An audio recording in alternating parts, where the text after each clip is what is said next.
നമസ്കാരം, തുഞ്ചൻ വിഷൻ അപ്ഡേറ്റ്സിലേക്ക് സ്വാഗതം. Saint Joseph international fire and safety academy JIFSA KTU Tanur area കമ്മിറ്റിയുടെ നേതൃത്വത്തിൽ വ്യാപാര ഭവനിൽ നടന്ന MK കൃഷ്ണൻ അനുസ്മരണ പരിപാടി രാജേഷ് പുതുക്കാട് ഉദ്ഘാടനം ചെയ്തു.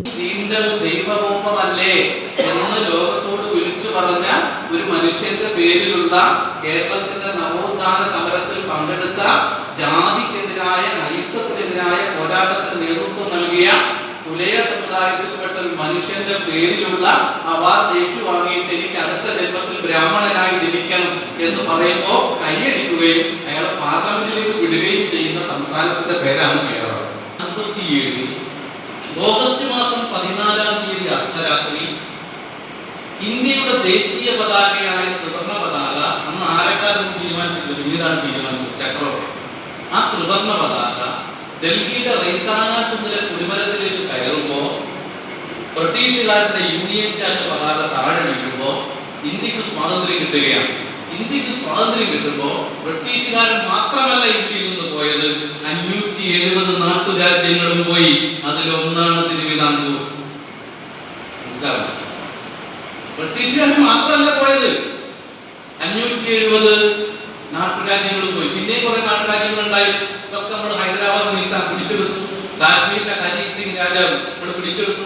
പിന്നീട് പോർച്ചുഗീസ് രാജാവ് ഗോവ, പുതുച്ചേരി, ഇതൊക്കെ പിന്നീട് പിടിച്ചെടുത്ത് ഇന്ത്യയായത്. അതിന്റെ ചരിത്രമല്ല ഞാൻ പറയുന്നത്.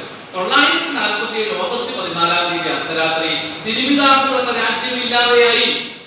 MLAയും മന്ത്രിയും അഖിലേന്ത്യാ കർഷക തൊഴിലാളി യൂണിയൻ നേതാവും സംസ്ഥാന നേതാവുമായിരുന്ന MK കൃഷ്ണന്റെ ചരമവാർഷികത്തോടനുബന്ധിച്ചാണ് പരിപാടി സംഘടിപ്പിച്ചത്. ജില്ലാ കമ്മിറ്റി അംഗം KTS ബാബു അധ്യക്ഷത വഹിച്ചു. ഒഴൂർ പഞ്ചായത്ത് അംഗം KP Radha, KP Prabhakaran, V Vineshan എന്നിവർ സംസാരിച്ചു.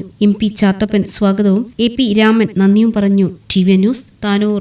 SSLC +2 കഴിഞ്ഞു. ഇനി എന്ത്? ഉയർന്ന തൊഴിൽ സാധ്യതയുള്ള കോഴ്സ് പഠിച്ച് ഉയർന്ന ശമ്പളത്തോടെ മാന്യമായ ജോലി നേടാം. ഇന്ത്യയിലും വിദേശ രാജ്യങ്ങളിലുമായി 2 ലക്ഷത്തോളം തൊഴിലവസരങ്ങളുള്ള മേഖലയാണ് ഫയർ ആൻഡ് സേഫ്റ്റി. വിദ്യാഭ്യാസ രംഗത്ത് 25 വർഷത്തെ പരിചയമുള്ള ഇന്ത്യയിലെ ഏറ്റവും വലിയ സ്ഥാപനമായ Saint Joseph international fire and safety Academy Government of India approved fire and safety കോഴ്സുകളിലേക്ക് അപേക്ഷ ക്ഷണിക്കുന്നു. 10 ഏക്കർ സ്ഥിതിയിൽ 2500 പരം ഉപകരണങ്ങളോടുകൂടി ഇന്ത്യയിലെ ഏറ്റവും വലിയ fire and safety practical ground, ശക്തമായ placement cell, Saint Joseph international fire and safety academy ജിഫ്സ.